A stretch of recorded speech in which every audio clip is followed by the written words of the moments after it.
आजकल ना डिजाइन की दुनिया में एक वर्ड बहुत ज्यादा सुनने को मिलता है। अक्सर लोग कहते हैं सर मुझे ना विंटेज इंटीरियर चाहिए, या फिर हम अपने कैफे को एकदम विंटेज लुक देना चाहते हैं, या होटल का एम्बियंस विंटेज फील वाला होना चाहिए। लेकिन सच बताऊं, सबसे इंटरेस्टिंग बात ये है कि जो लोग ये विंटेज इंटीरियर मांग रहे होते हैं ना, उनमें से बहुत से लोगों को एक्चुअली पता ही नहीं होता कि विंटेज इंटीरियर असल में होता क्या है। और उससे भी ज्यादा इंटरेस्टिंग बात पता है क्या है? बहुत से लोग विंटेज और रेट्रो को बिल्कुल सेम समझते हैं। उन्हें लगता है कि दोनों एक ही चीज के दो नाम हैं। अगर ये सिंपल सा सवाल उठाया जाए कि विंटेज और रेट्रो में एग्जैक्ट डिफरेंस क्या है, तो शायद 10 में से 8 लोग इसका सही आंसर नहीं दे पाएंगे। और बस इसी कंफ्यूजन की वजह से लोग घर में विंटेज क्रिएट करने की कोशिश तो करते हैं, लेकिन रिजल्ट कुछ और ही निकल कर आता है। तो आज के इस एक्सप्लेनर में हम सिर्फ फर्नीचर या कलर पैलेट्स की बात नहीं करेंगे, हम सीधा विंटेज इंटीरियर की फाउंडेशन में डाइव इन करेंगे। विंटेज का एक्चुअल मीनिंग क्या है, ये स्टाइल आया कहाँ से, लग्जरी डिजाइनर्स आज भी इससे इतनी इम्पोर्टेंस क्यों देते हैं, और आखिर ऐसा क्या है स्टाइल में जो जेन ज़ी और मिलेनियल्स को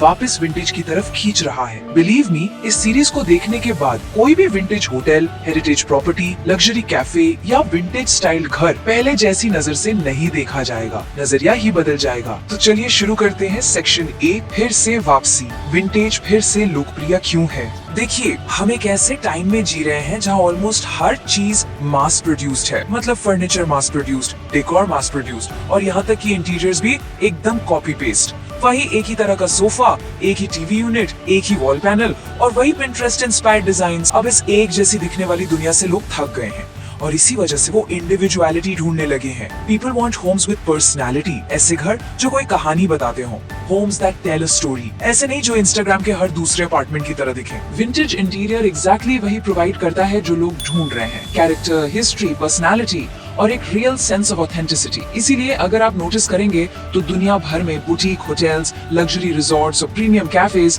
विंटेज इंस्पायर्ड स्पेसेस क्रिएट कर रहे हैं। और ये सिर्फ लुक्स या एस्थेटिक्स की वजह से नहीं है, सस्टेनेबिलिटी भी इसका एक बहुत बड़ा रीजन है। विंटेज इंटीरियर रीयूज को प्रमोट करता है, पुरानी हाई क्वालिटी फर्नीचर को प्रिजर्व करता है, और जो आज का फास्ट फर्नीचर कल्चर है ना, उसके बिल्कुल ऑपोजिट जाकर खड़ा होता है। आगे बढ़ते हैं सेक्शन 2 की तरफ। युग की परिभाषा, विंटेज का असल मतलब क्या है? अब विंटेज का मतलब सिर्फ कोई पुरानी चीज उठा लेना नहीं होता। बहुत लोग सोचते हैं कि कोई भी पुराना furniture is equal to vintage, लेकिन नहीं, ऐसा बिल्कुल नहीं है। विंटेज इंटीरियर्स जनरली उन एलिमेंट्स को रेफर करता है जो रफली 1920 से लेकर 1980 के दशक के बीच के डिजाइन पीरियड से बिलोंग करते हैं। एक स्पेसिफिक एरा की पहचान होती है इसमें, और इसमें सबसे इम्पोर्टेंट चीज ये है कि विंटेज सिर्फ उम्र या एज के बारे में नहीं है। Vintage is about character. एक विंटेज पीस के पास अपनी एक स्टोरी होती है, एक हिस्ट्री होती है, एक लिव्ड इन फीलिंग होती है। अक्सर ये देखा जाता है कि कुछ फर्नीचर बिल्कुल परफेक्ट और नए दिखते हैं, लेकिन कुछ में हल्का सा वेयर एंड टेयर होता है। पर मजे की बात यह है कि वही वेयर एंड टेयर उसकी वैल्यू बढ़ा देता है, क्योंकि वो बताता है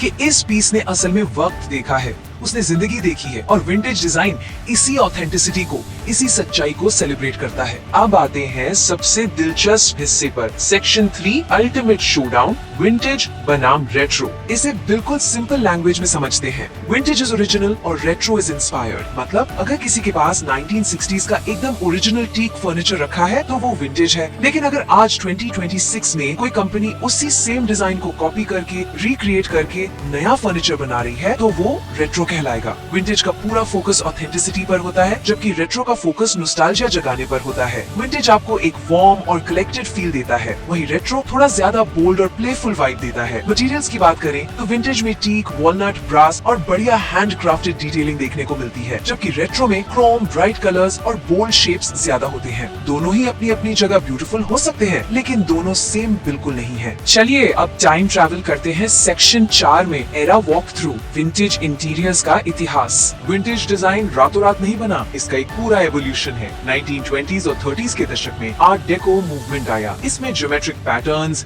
लग्जूरियस मटेरियल्स, गोल्ड एक्सेंट्स और एक बोल्ड एलिगेंस देखने को मिला। फिर 1940s और 50s में वॉर के बाद दुनिया थोड़ी प्रैक्टिकल लिविंग की तरफ शिफ्ट हुई। फर्नीचर ज्यादा फंक्शनल हो गया और सॉलिड वुड का यूज बढ़ गया। इसके बाद 1950s और 60s में एंट्री हुई मिड सेंचुरी मॉडर्न की। क्लीन लाइंस, टेपर्ड लेग्स और एकदम सिंपल बट ब्यूटीफुल फॉर्म्स आज भी दुनिया के मोस्ट आइकॉनिक फर्नीचर डिजाइन्स इसी एरा से आते हैं। फिर 1960s और 70s में एक बोहेमियन इन्फ्लुएंस आया, जहां ऑथी कलर्स, नेचुरल मटेरियल्स जैसे विकर, रैटन और मैक्रोमे पॉपुलर हुए। और फाइनली 70s और 80s में रेट्रो कल्चर और पॉप आर्ट का जबरदस्त इन्फ्लुएंस देखने को मिला। और अगर इंडिया की बात करें तो यहाँ का विंटेज फ्लेवर बहुत ही यूनिक रहा है। इन इंडिया विंटेज ज्यादातर अलग अलग रीजन से इन्फ्लुएंस्ड रहा है। जैसे बंगाल का अपना एक अलग चार्म था, बर्मीज टीक का बहुत इस्तेमाल होता था, साउथ में चेट्टीनाड क्राफ्ट्समैनशिप और खूबसूरत अथांगुडी टाइल्स की बात ही अलग है, और फिर गोवन पोर्चुगीज इन्फ्लुएंसेस जिसमें बहुत ही बारीक कार्व्ड वुडवर्क शामिल है। ये सब हमारी इंडियन रीजनल विंटेज आइडेंटिटी का बहुत अहम हिस्सा है। अब बात करते हैं एक बहुत गहरी सोच की। सेक्शन 5, कमियों को अपनाना, विंटेज डिजाइन की फिलॉसफी। विंटेज की फिलॉसफी बहुत सिंपल लेकिन पावरफुल है। ये कहता है कि हर चीज का एकदम नया या परफेक्ट होने की जरूरत नहीं है। हर स्क्रैच कोई प्रॉब्लम नहीं हो और हर डेंट कोई डिफेक्ट नहीं हो। कभी कभी ना वही इम्परफेक्शंस किसी पीस की सबसे बड़ी ब्यूटी बन जाते हैं। इसीलिए विंटेज होम्स कलेक्टेड लगते हैं, डेकोरेटेड नहीं। ऐसा लगता है जैसे चीजें वक्त के साथ जमा की गई हैं, ना कि बस बाजार से लाके सजा दी गई हो। ये बहुत बड़ा डिफरेंस है और इसी फिलॉसफी से एक जबरदस्त कॉन्सेप्ट निकलता है, जिसके बारे में हम इसके नेक्स्ट पार्ट में डिटेल में बात करेंगे। The anchor and fill method. ये बड़े बड़े लग्जरी डिजाइनर्स का फेवरेट अप्रोच है। तो चलिए आखिरी सेक्शन पर आते हैं, सेक्शन 6, टाइमलेस अपील।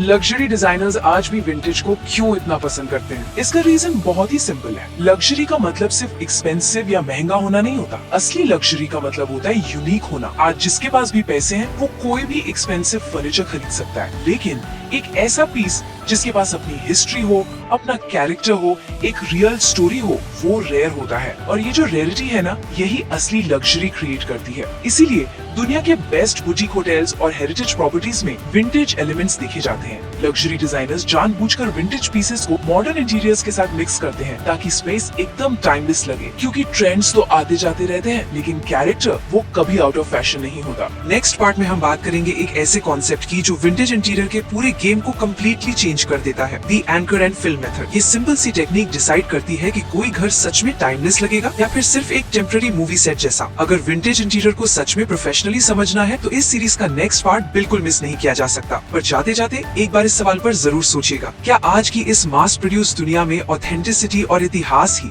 हमारी असली लग्जरी नहीं बन गए हैं?